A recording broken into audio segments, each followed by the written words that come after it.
Dear students, आज हम आनंदम विषय के संदर्भ में पर्यावरण के प्रति हमारे क्या दायित्व हैं, हमारे क्या कर्तव्य हैं, हमें ऐसे कौन से कार्य करने चाहिए जिससे इसको अधिक से अधिक सुरक्षित एवं संरक्षित रखा जा सके, इस पर हम चर्चा करेंगे। विद्यार्थियों, राजकीय महाविद्यालय किशनगढ़ से मैं डॉक्टर पवन कुमार जांगीड़। जैसा कि आप जानते हो कि इस वर्ष स्नातक प्रथम वर्ष एवं स्नातकोत्तर पूर्वार्ध की कक्षाओं के लिए आनंदम विषय जोड़ा गया है। अतः आज हम इसी विषय के पर्यावरण के प्रति हमारे क्या कर्तव्य हैं, इस पर चर्चा करेंगे। डियर स्टूडेंट्स, पारिस्थितिकी क्षेत्र में पर्यावरण और मनुष्य दोनों परस्पर एक दूसरे पर निर्भर होते हैं। पर्यावरण न केवल हमें पृथ्वी पर रहने के लिए एक स्वस्थ माहौल प्रदान करता है, बल्कि यह पृथ्वी का अस्तित्व बनाए रखने में भी महत्वपूर्ण भूमिका निभाता है। इस प्रकार प्रत्येक विद्यार्थी का, प्रत्येक व्यक्ति को इस पारिस्थितिकी तंत्र के एक हिस्से के रूप में योगदान देने की आवश्यकता है, जो न केवल हमारे पर्यावरण में हो रहे नुकसान को कम करेगा, बल्कि आने वाली पीढ़ियों के लिए इसे बचाने में भी सहायता करेगा। इसलिए विद्यार्थियों, आप सभी को, हम सभी को ऐसे कुछ कार्य करने चाहिए, ऐसे कुछ उपाय करने चाहिए जिससे से अधिक पर्यावरण को सुरक्षित रखा जा सके। जैसा कि आप जानते हो कि दिनों दिन पर्यावरण दूषित होता जा रहा है। ग्लोबल वार्मिंग अनियमित मौसम के उदाहरण के साथ एक बहुत ही खतरनाक स्थिति पैदा कर रही है। प्रत्येक व्यक्ति को न केवल वर्तमान के लिए बल्कि आने वाली पीढ़ियों के लिए भी पर्यावरण संरक्षण और सुरक्षा के कर्तव्य को समझने की आवश्यकता है।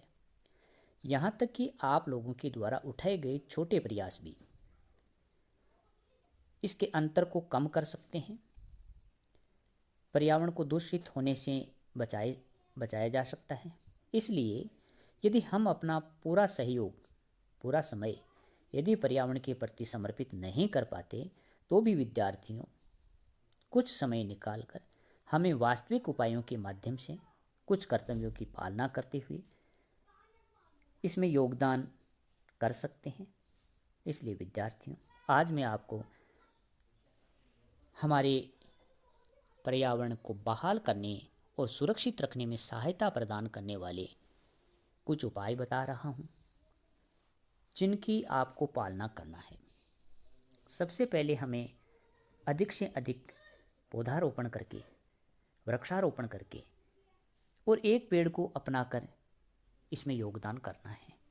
सभी विद्यार्थियों, आप अपने आसपास घर में या महाविद्यालय या विद्यालय में जहाँ पर भी आपको लगे कि यहाँ वृक्षारोपण की आवश्यकता है, आप वहाँ अधिक से अधिक वृक्ष लगाएं एवं कुछ पेड़ों को, या हो सके तो एक पेड़ को अवश्य अपनाकर उसको विकसित करें और पर्यावरण को सुरक्षित रखने में अपना सहयोग प्रदान करें।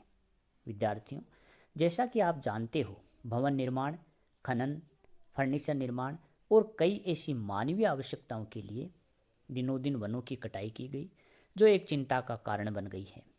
यह समय है जब हम लोगों को अपने आसपास के इलाकों में वृक्षारोपण करके और जब तक पेड़ पौधे विकसित न हो जाए उनकी देखभाल करनी है और इसके लिए औरों को भी प्रेरित करना है। गांव में इस प्रकार के वृक्षारोपण करके आप अपना एक अच्छाई की ओर एक कदम आगे बढ़ा सकते हो। इसी प्रकार पानी का उपयोग पर्याप्त मात्रा में करके आपको इसमें सहयोग करना है। हालांकि पृथ्वी के 70% से अधिक हिस्से में पानी है, लेकिन अभी भी स्वच्छ और सुरक्षित पानी की बहुत कमी है और यदि पर्याप्त उपाय नहीं किए गए तो जल्द ही दुनिया की आबादी के आधे हिस्से को पानी की गंभीर कमी का सामना करना पड़ सकता है। इसलिए विद्यार्थियों, प्रत्येक व्यक्ति को हम सभी को ध्यान रखना होगा कि इधर उधर से यदि पानी का लीकेज है तो उस लीकेज को न रहने दें, बंद कर दें। शावर या नहाने वाले टब के उपयोग को कम से कम करें और जहाँ भी आपको लगता है कि पानी का उपयोग नहीं हो रहा है और पानी व्यर्थ ही बह रहा है तो उसको बंद करने का उपाय हमें करना है। इस बात का ध्यान रखें। इसके अलावा अपशिष्ट जल को आरओ से शुद्ध करके पौधों या छोटे घरेलू कार्यों में एक बार पुनः उपयोग लिया जा सकता है। और आरओ की उपलब्धता न हो तो भी हमें इस प्रकार के पानी को पौधों के उपयोग में काम में लिया जा सकता है। इसी प्रकार हमें ध्यान रखना है ऊर्जा संरक्षण का।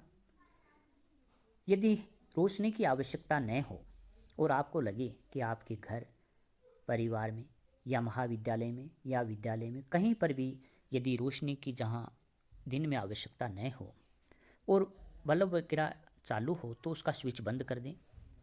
ट्यूबलाइट चालू है तो स्विच बंद कर दें। इस बात का ध्यान रखना है। अर्थात यदि रोशनी की आवश्यकता न हो तो उनका स्विच बंद कर दें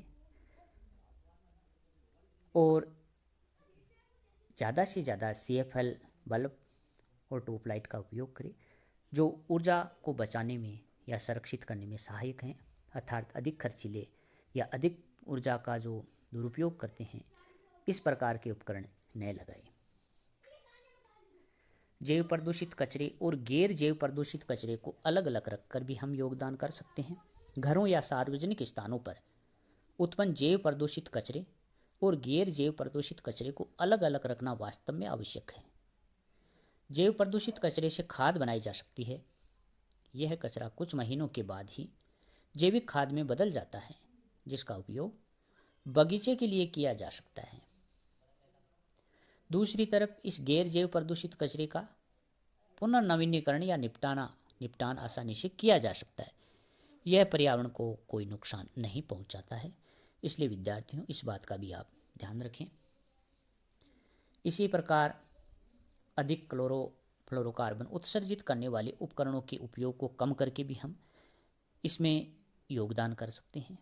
जैसे एयर कंडीशनर, रेफ्रिजरेटर और कई ऐसे उत्पाद जो हानिकारक क्लोरोफ्लोरोकार्बन गैस उत्सर्जित करते हैं। ये न केवल किसी व्यक्ति के स्वास्थ्य के लिए बल्कि पृथ्वी की ओजोन परत के लिए भी हानिकारक है। वर्तमान दुनिया में अधिकांश घरों में ऐसी बहुत सी वस्तुएं उपयोग की जाती है, ली जाती है। इसलिए हमें इस बात का ध्यान रखना है और रेफ्रिजरेटर को यदि हो सके तो 1 घंटे या उससे अधिक समय तक बंद रखना भी चाहिए। पुनर्चक्रण और पुनर्उपयोग करके भी हम इसमें सहायता कर सकते हैं। अपने पुराने या खराब उत्पादों का पुनर्चक्रण करना और किसी अन्य उद्देश्य के लिए इनका पुनर्उपयोग अर्थात दोबारा उपयोग करना आपके पास एकत्रित कचरे की मात्रा को कम करता है। उत्पादों को खरीदते समय यह ध्यान रखें कि उसमें अधिक पैकेजिंग न की गई हो और प्रयोग के बाद पैकेजिंग को नष्ट कर दें ताकि कचरा इकट्ठा न हो सके।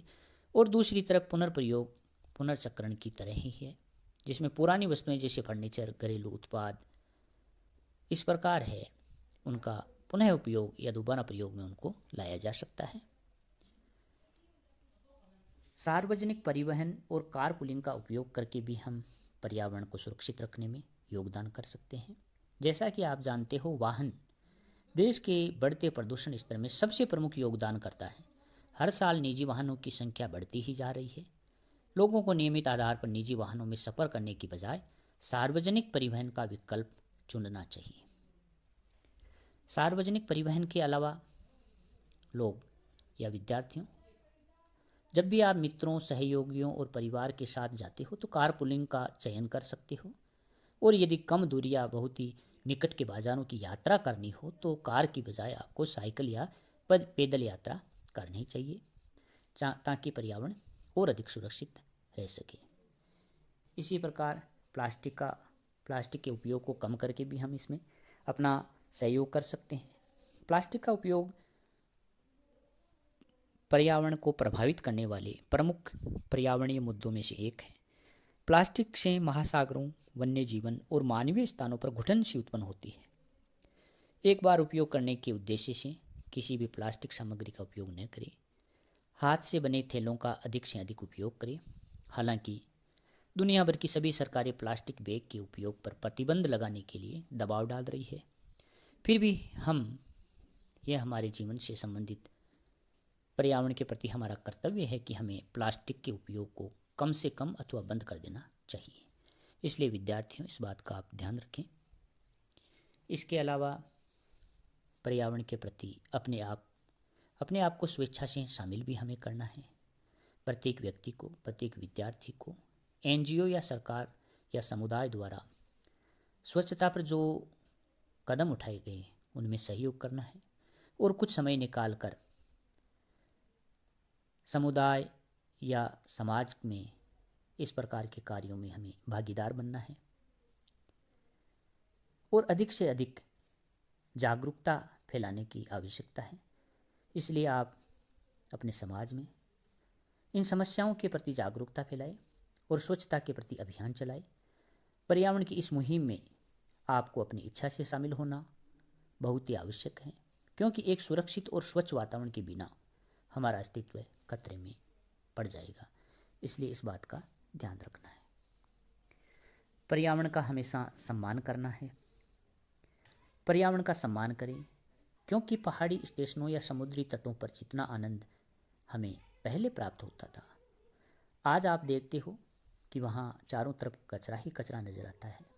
अगर हम अपने पर्यावरण की रक्षा करने और आने वाली पीढ़ियों के लिए इसे संरक्षित करने में सक्षम न हो पाए तो वे हमें से प्रश्न करेगी कि आपने पर्यावरण के खिलाफ खिलवाड़ क्यों किया, जिसने पृथ्वी की पारिस्थितिकी को ही बदल दिया। इसलिए ध्यान रखें, पर्यावरण के प्रति सम्मान करना है और जहाँ भी आपको लगे अधिक से अधिक इसके संरक्षण में सहयोग करना है।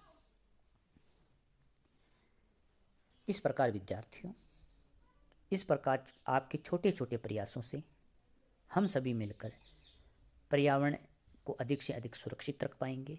यह हमारा कर्तव्य है, हमारा दायित्व है और इस प्रकार के कार्य करते हुए हमें आनंद प्राप्त होगा, अर्थात आनंद को प्राप्त करते हुए इस प्रकार के हमें कार्य करना है। अतः विद्यार्थियों, आज हमने हमारे पर्यावरण के लिए हमारी जो छोटी छोटी पहल, हमारे जो कर्तव्य हैं, उन बातों को जाना है और इन सब का हमें विशेष रूप से ध्यान रखना है और इस कर्तव्य को निभाना है।